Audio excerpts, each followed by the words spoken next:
Bismillahirrahmanirrahim. Alhamdulillahirrabbilalamin. Allahumma sholli ala Sayyidina Muhammad wa ala ali Sayyidina Muhammad.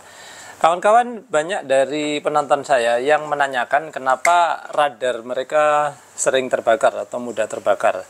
Ya, jadi di video ini kita akan bahas kembali. Sebetulnya beberapa video saya sudah membahasnya, namun saya usahakan kali ini lebih lengkap lagi ya.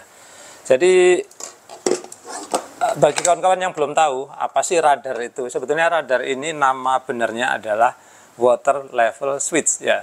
Lalu kenapa disebut radar? Karena merek yang dulu pernah beredar yang paling terkenal itu adalah merek radar. Sama dengan orang nyebut pompa air ya. Kalau pompa air itu orang biasanya nyebut Sanyo. Kalau sepeda motor di beberapa wilayah itu nyebutnya Honda gitu. Jadi nama yang benarnya itu adalah water level switch ya. Nah, kemudian water level switch ini ya dia biasanya kan ditaruh di dalam tangki ya kawan, tangki air. Nah, jadi dia bentuknya seperti ini. Nah, kemudian dia akan mendeteksi ya kalau level airnya sudah tinggi ya, misalkan segini, maka dia nanti akan mematikan pompa seperti itu. Nah, biasanya ya pengoperasian water level switch ini saya hapus dulu ya kawan, yang tangkinya biar tidak mengganggu. Biasanya pengoperasian water level switch ini adalah langsung ya, dia mengendalikan pompa seperti ini. Ya. Nah, jadi bayangkan ya kawan, kalau bebannya pompa ini, dia misalkan ampernya adalah 4 ampere ya. Maka water level switch ini harus menanggung beban sebesar 4 ampere. 4 ampere ini berapa watt sih? Nah, caranya gini kawan, ampere kalikan aja dengan voltase. Voltase di rumah kalian atau tegangan listrik itu adalah 220 volt. Jadi 4 ampere adalah sama dengan 4 kali 220 sama dengan 880 watt. Nah, gitu cara ngitungnya ya kawan. Ini hitungan gampangnya ya kawan. Kalau kalian mau hitungan yang electrical engineering gitu lebih ribet lagi. Ini gampang-gampangannya seperti itu. Nah, mudah-mudahan ini juga jadi pelajaran bagi kawan-kawan ketika membeli pompa air ya. Karena banyak pompa air itu yang menyebutkan wattnya cuma 125.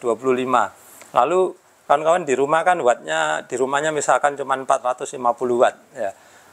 Saya beli 125 watt masih cukup nih untuk menjalankan 2 pompa ya. Kalau 125 kali 2, kalau 125 kali 2 berarti kan 250 watt. Nah, padahal ya kawan, pompa 125 watt itu kalian perhatikan ampernya itu biasanya 1,5. Nah, kalau 1,5 kalian kalikan 220 hasilnya adalah 330 watt. Kalau kalian beli 2 pompa maka total adalah 660 watt. Tidak akan kuat untuk dipakai di rumah kalian yang cuma 450 watt. Jadi mudah-mudahan ini jadi pelajaran yang berharga. Baik, sekarang ya kawan-kawan perhatikan ya bahwa water level switch ini ternyata ya banyak kualitas yang bermacam-macam. Ada yang kualitasnya bagus, ada yang kurang bagus gitu ya. Biasanya ya dia itu dirancang hingga 5 ampere, kadang 10 ampere gitu ya kawan. Tapi kalau namanya barang yang kurang bagus, meskipun dia ditulis di sini 5 ampere gitu ya, setelah dipakai pompa mungkin hanya 1 bulan ya, biasanya ada yang terus terbakar kawan-kawan, rusak itu. Kenapa? Karena kualitasnya kurang bagus. Dan inilah yang dikeluhkan oleh beberapa penonton. Nah, makanya kalau kawan-kawan ingin cari yang merek bagus ya, nanti saya akan sertakan di kolom deskripsi ya. Silakan kalian cek di bawah video ini. Di situ saya sertakan linknya, silakan kalian klik beli di situ kalau kalian ingin beli yang kualitas bagus. Atau nanti ada tombol shop ya di YouTube biasanya ya kawan-kawan, kalian klik aja di situ.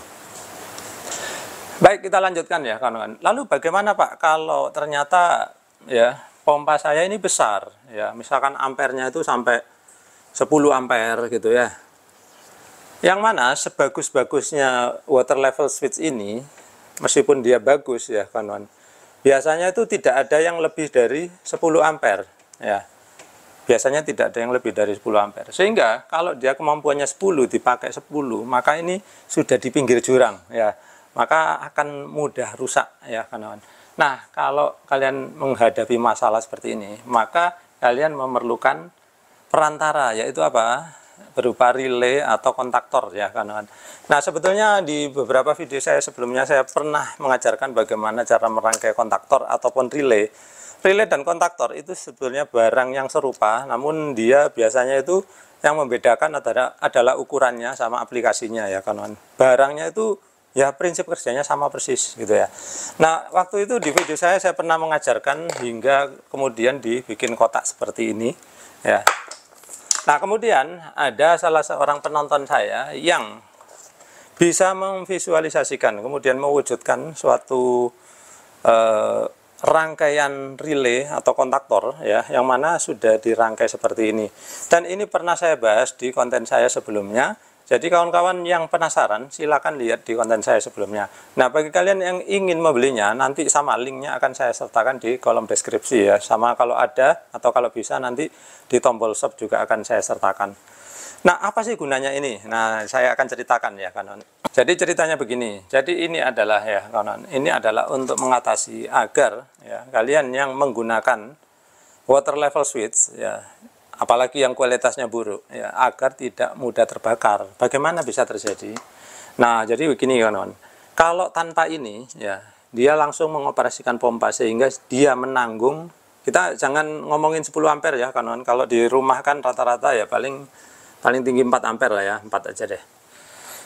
Nah, ini ya kawan, meskipun kalian gunakan untuk 4 ampere, tapi kalau kualitasnya kurang bagus ya, maka dia akan cepat rusak dan terbakar ya.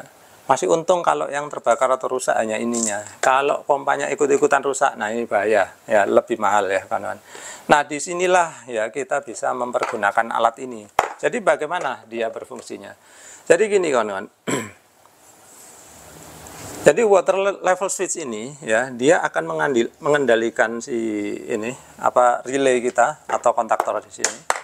Kemudian si kontaktor ini atau relay ini dia akan mengendalikan pompa ya. Jadi bagaimana kok bisa relay ini lebih kuat daripada langsung tadi ya kawan. Jadi relay ini memang dia udah dirancang untuk ya menanggung ampere yang lebih besar. Nah, bagaimana bisa relay ini menanggung ampere lebih besar? Ya, ini tentu saja karena sudah dirancang demikian rupa ya, kawan. Jadi di sini bisa terlihat relaynya ini cukup besar ya, kawan, sehingga dia bisa menanggung ampere ini kalau nggak salah sampai 2000 watt ya. Ya, jadi dia bisa digunakan hingga pompa 2000 watt. Nah, sedangkan kalau water level switch ini ya, kawan. Jadi tadi itu biasanya ya banyak yang beredar kualitas kurang bagus. Kemudian yang kedua, lingkungannya kawan. Ingat tadi lokasinya dia adalah di atas tangki, yang mana ini ya lubang ini kan terhubung langsung ke tangki ya kawan, sehingga uap air itu mudah masuk ke dalam. Nah, kalau punya kalian kualitasnya kurang bagus ya, maka uap air ini akan menyebabkan pengkaratan di dalam sehingga kemudian menjadi lebih cepat rusak lagi gitu ya kawan. Nah, sedangkan kalau relay ini ya dia lokasinya tidak ada di tangki, dia agak jauh ataupun di samping yang mana tidak berhubungan langsung dengan air ataupun uap air, sehingga dia tempatnya lebih bersih dan aman gitu ya. Nah, kalian bisa tempelkan ini di dinding atau di tempat lain yang terlindung dari air ya kawan. Nah, seperti itu. Jadi tadi itu ya kenapa dia lebih kuat, yaitu yang pertama memang secara body ya, secara desain dia lebih kuat. Kemudian yang kedua karena posisinya juga lebih aman dari air sehingga resiko terhadap karat ya lebih kecil gitu ya. Jadi penggunaan relay ini adalah seperti ini ya kawan. Saya analogikan seperti orang yang mau memindahkan gundukan tanah yang banyak gitu ya. Orang bisa saja memindahkan gundukan tanah ini, namun di sore hari mungkin dia akan sangat capek sekali ya, badan terasa pegal-pegal, sakit semua. Nah, kemudian agar untuk memudahkan pekerjaannya, maka orang ini kemudian dia mempergunakan apa? Beko ya. Jadi beko inilah kemudian yang dipakai untuk memindahkan tanah seperti itu. Jadi analoginya seperti itu ya kawan-kawan. Jadi ini adalah alat untuk mempermudah pekerjaan dari si water level switch untuk menjalankan pompa. Nah, mungkin ada yang kurang paham lalu bertanya, loh Pak, lalu apa bedanya? Toh ini pada akhirnya akan menjalankan pompa juga, bukannya ini juga tetap bekerja. Nah, di sini ya bedanya kawan-kawan. Jadi pompa ini misalkan 4 ampere ya, maka tadi relay di sini dia mampu menjalankan 4 ampere di situ ya kawan-kawan. Sedangkan kemudian relay ini untuk beroperasi dia paling hanya membutuhkan listrik 0,1 ampere ya kawan-kawan. Nah, 0,1 ampere inilah yang ditanggung oleh si radar atau water level switch ini. Sehingga apa? Kalau water level switch ini hanya bekerja menanggung ampere 0,1, maka kerjanya dia jadi ringan. Sehingga apa? Kalaupun dia agak jelek-jelek, agak berkarat-karat, itu masih nggak apa-apa ya. Kemudian kalaupun dia mengalami kerusakan ya, lalu agak menularnya pun paling berhenti di relay. Yang mana relay ini harganya ya tentu jauh lebih murah daripada harga pompa itu sendiri. Baik kawan-kawan, jadi sekian dulu ya. Mudah-mudahan apa yang saya sampaikan kali ini bisa bermanfaat bagi kawan-kawan. Jadi bagi kawan-kawan yang ingin membeli relay ini maupun water level switch yang bagus, silakan ya. Kalian klik, nanti linknya ada di kolom deskripsi. Sekian dulu dari saya, semoga bermanfaat. Terima kasih sudah menyaksikan.